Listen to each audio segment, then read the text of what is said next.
안녕하십니까, 문틀란TV입니다.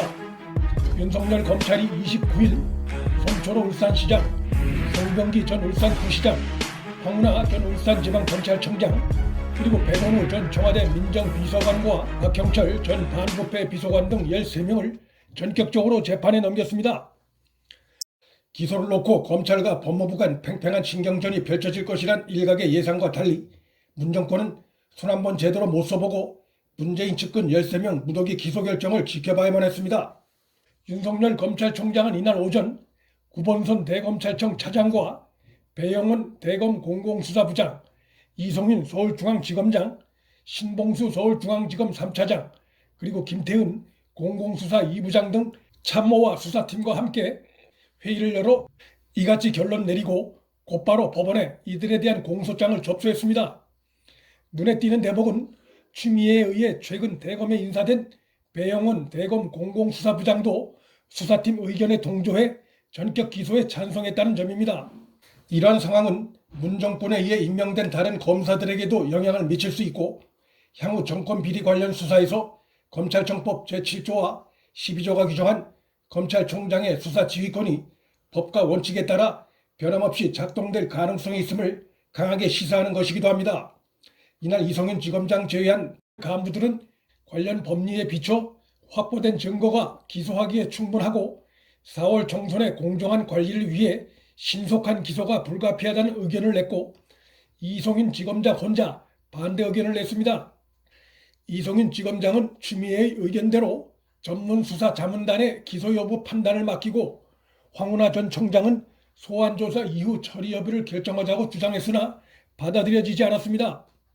검찰 수사에 그간 협조한 것으로 알려진 박형철도 기소돼 재판에 넘겨진 것은 재판에 넘겨지는 다른 피의자들과의 형평성 고려와 함께 백원으로부터 넘겨받은 민간인 비위 첩보를 경찰에 넘기고 수사 진행 상황을 수시로 전달받았을 뿐만 아니라 울산지검에 전화해 김기현 전 시장 주변 관련한 경찰의 영장 청구를 들어달라는 취지의 부탁을 한 것 등이 그를 기소 대상에서 제외할 수 없는 핵심적인 사유가 된 것으로 보입니다.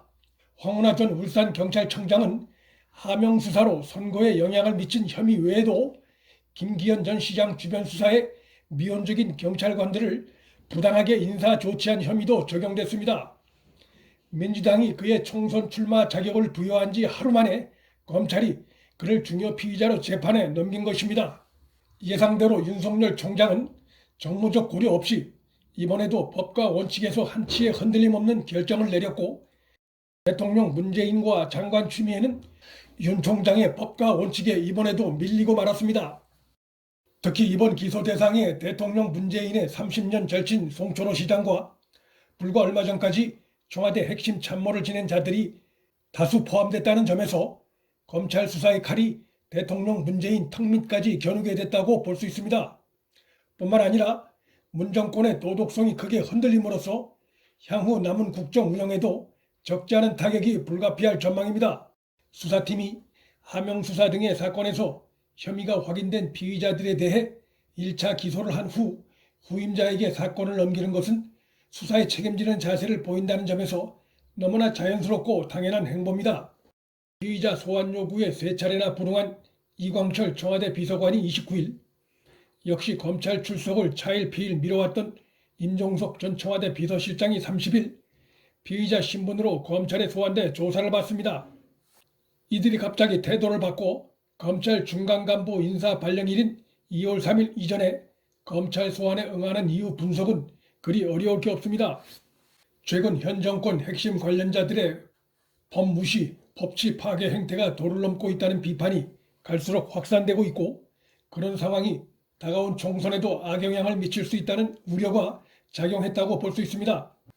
임종석은 자신의 정계 은퇴 발언을 깨고 차기 총선 출마가 예상되고 있어 선거전을 치르는데 검찰 소환 불응이 악재가 될 수 있다는 계산도 했을 것입니다. 임종석은 29일 페이스북에 윤석열 총장이 정치적 수사를 하고 있다며 자신이 억울한 피해자인 양 피해자 코스프레를 했습니다. 이것은 정치인 임종석의 예상됐던 행보이기도 합니다.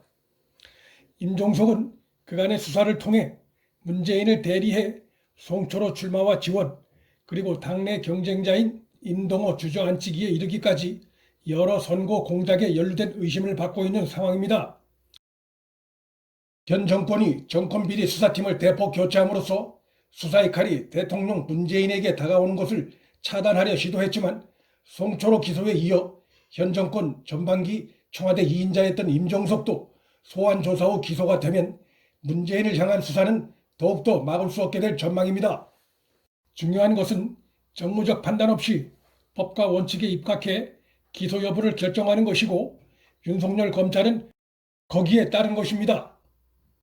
추미애는 정권비리 수사팀이 지난번 최강욱 기소 때 1차 감찰 경고를 받았음에도 또다시 외부 기소 심의 의견을 거치라는 자신의 당부를 거부했다며 감찰을 실행에 옮기려 할 가능성이 있습니다.